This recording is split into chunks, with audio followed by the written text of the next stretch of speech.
Hello, everybody. This is Tripti. I'm your couple and relationship coach.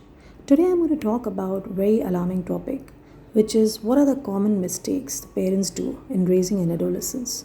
Is your child already 12 years old and he's slamming door at you, he's yelling, he's using his verbal and physical aggression on you? And how do you deal with him? Are you shaming him by saying, "What's wrong with you? How many times do I need to tell you?" Or do you come to a bargain and say, "Will you go if I buy you a video game? Do I need to talk to your teacher?" Or do you say, "Yes, yes, yes, finally, I'm a parent to a adolescent, and now these 4 5 years are going to be very, very difficult for me, but I'm going to sail through it victoriously." So, parents of adolescents, let me make you feel better and let me explain you why do adolescents are behaving like this. First of all, their front part of the brain, which is prefrontal cortex, that is still under construction. So that is why the decision making part of the brain that considers the consequence of action is not yet developed. So we find our children, our adolescents, they are impulsive, they are emotional, they act before thinking, they are taking all kind of risk taking behavior, they are vulnerable, and their mood is not regulated. And one more thing happens to them that sometimes we complain that adolescents are sleeping too much, they are sleeping late at night, and they have problems waking up early in the morning. That is again because the sleep hormone level in blood, which is melatonin, it rises late at night and falls later in the morning.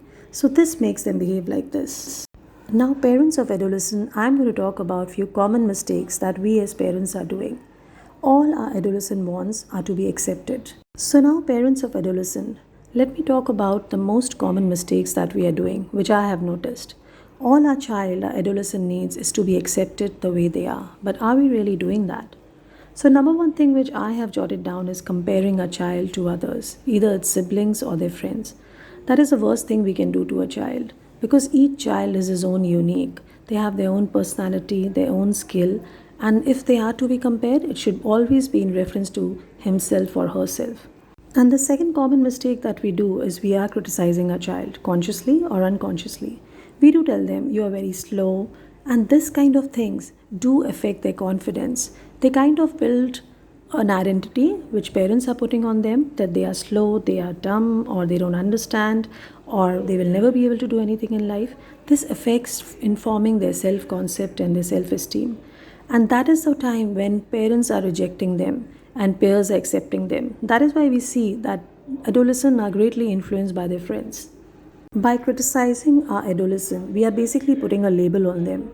And this label is their identity, which is attached to them till their adulthood. And to get off this identity later, they go to healers, to gurus, or mental health practitioners for this. The feeling of competition. This is also we develop as parents. If the child has to compete, he has to only compete with oneself, and that too in reference to himself. That is he better than yesterday? Is he better than a month? Or how is he growing? Basically, putting competition in them is developing the feeling of jealousy, superiority, inferiority, or ego in them. One's worth cannot be based on others. So it is all about improvement instead of winning. On piles of books, there could be only one winner and the one book on the top. So the rest of the books or rest of the students, you can say, or the adolescent, they get suppressed or suffocated. Another common problem which I have seen is making children dependent on parents. Parents are overprotective, interfering, and they're always there to help their child, always ready, even if they don't need it. And I've seen this that right from the primary stage of children, the parents are carrying their bags and their bottle right at the door of the school. Or they are, in fact, sometimes even carrying the child with them because they are getting late for the school. So, this is not making them realize and taking their own responsibility. At least in India, I have seen parents helping them with their work, their projects, and everything without child asking for help also. So basically, we don't let them try. We are always there, and they know that. This stops them from exploring in life. And these children are always looking up either to their parents to come and help them in time of crisis, or God will come and help them in time of crisis, or some kind of help. Always they are looking for that.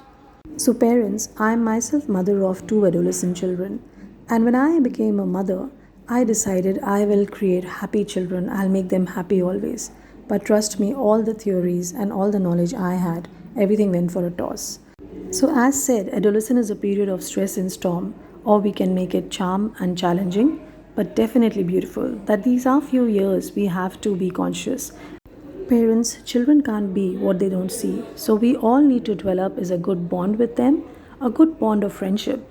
So guys, do check out my next video where I'm going to share excellent tips how to build up the bond or partnership between parents and adolescent.